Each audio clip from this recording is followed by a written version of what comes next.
Alright, let's jump into it. In today's video, you're going to learn how to navigate the Pinterest ad account. This video is perfect for anybody who is wanting to get an idea of what Pinterest advertising is all about and whether or not it is a good place for you to advertise your business. Just before we get started though, don't forget to hit that like button, and if you are new to the channel, consider subscribing as well. And with that out the way, let's get into it. Right, so the first thing that we need to do is shift from the home feed on Pinterest into the business feed. So let's do that. Go to the left-hand section where you see business, click on the drop-down button and click on Business Hub.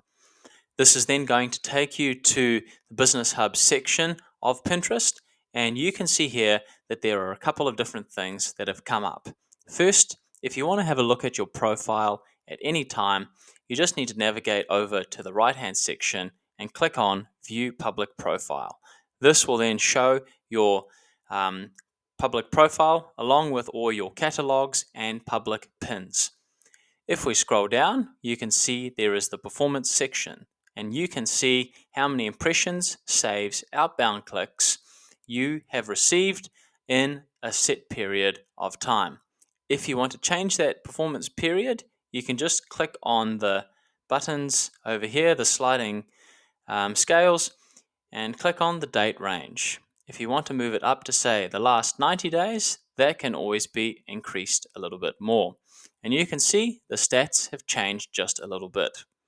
You can see in the middle that the top pins are displaying and the number of impressions, outbound clicks, and saves that each one has produced. So if we want to have a look at our top one, we just click on it, and you can see that it is our Blizzard EcoBlend Crew Denim XL. And that's quite a cool piece of information to know, because you can use the title, the description, and the information down at the bottom to use for future duplicates of other pins, but perhaps with slight modifications. So coming on back to the Business Hub, as we scroll down, you can see that there is also the ad account summary, which highlights all of the campaigns based on campaign objective type, or you can just have all of the campaigns at once. There's also the catalog status on the right, where you can see the product count and a couple of other cool things too. Now, I don't actually know too much about this. Let's have a look at what the last ingestion is. So we can see 747 listings created. Okay, that's quite interesting. What happens if we click in a little bit further and have a look? Oh, cool. We can see that pricing has automatically been fed through, and we can see whether it's in stock or out of stock. So that's quite a bit of handy information to have, particularly, I guess, if you're an e-commerce business, is to have a look at the catalog status and see how you can import that stuff. Now, one thing that I really will say is such a big selling point about Pinterest advertising and marketing is that they've actually got an academy, and you can do a course which allows you to go through and learn more about how Pinterest advertising works. And it's quite a simple walkthrough course. It's not too long.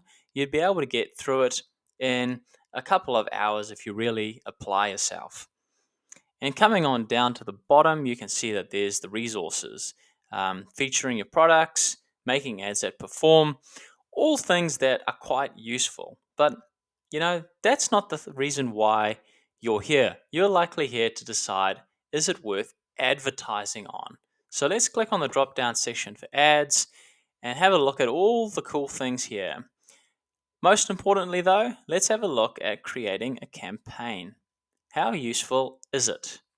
And if we want to create a new campaign, what options do we have? We've got an option to build awareness, we can get video views, consideration, we can try and get conversions or catalog sales. And if you're an e-commerce business or selling an online product, these may be the most important conversion actions you have: getting more sales and getting more conversions. So if we just go on the conversions one and come on down, let's see, you can have the campaign status active or paused. There's the budget. You can set a daily or lifetime one. So it is similar to Google.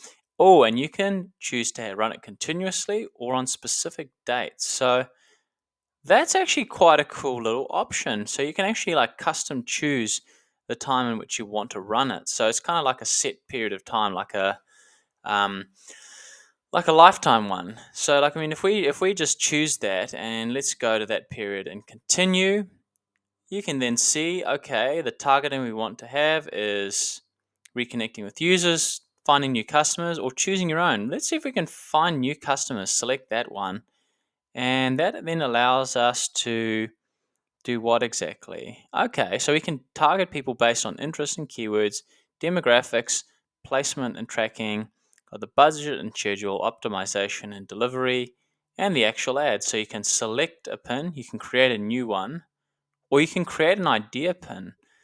Okay, so there's a lot of different options there. So let's go out of this now and go to, let's say, conversions, and let's have a look at what's in there. So, cheeky little disclaimer, I actually have set up the Pinterest pixel tracking, and that's been quite cool. So you can see here, similar to Facebook and Google advertising, you can set up the event based on different features. So we have the page visit, we've got the view category, search, add to cart, checkout, and initiate checkout down the bottom. And you've got the total events here, and that is quite interesting because it's got a whole range of events here, and how reliable that is, I don't actually know. Anyways, coming back to the ads section here, let's go and have a look once again at the bulk editor and see what that does. So you can download a template and you can upload, I imagine, a whole range of different things at one time. Okay, quite interesting. And if we have a look at the audiences, let's have a look at what happens if we want to create a new audience. So we can create audiences based on engagement, people that have engaged with our content on Pinterest, site visitors, customer lists, actor-like customers, target users who behave similarly to exist. So kind of like lookalike audiences, really. And it can take up to 72 hours to finish initializing. Okay, so it needs a little bit of patience. Okay, so all very interesting. So you can see that it's very similar to Google and Facebook advertising. And then I imagine that with the demographics that you have on Pinterest, if we just go back to the business hub, there are a lot of people who are probably earning more and looking for ideas and inspiration. And especially if someone has visited your website, it might actually be quite a good platform to retarget on. So, and the reason why I say that is because it's so underrated as a platform, because quite a few digital marketing experts have been talking about Pinterest as a very good public platform. And you can see here, just with MKM Originals, we've put a little bit of effort into advertising on Pinterest, but not a lot. And you can see here that there's over 1,700 monthly views, and we've got 2 simple catalogs. So, what does that say?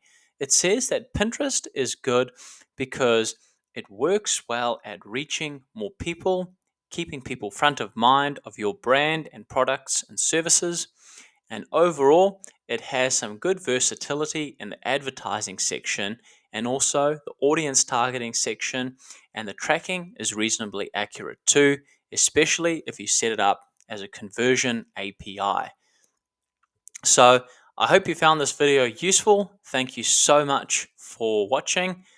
If you found this video useful at any point in time, don't forget to hit that like button down below and consider subscribing if you do want more ongoing advertising account walkthrough tutorials like this one. Have a wonderful day, and we'll see you next time. Bye for now.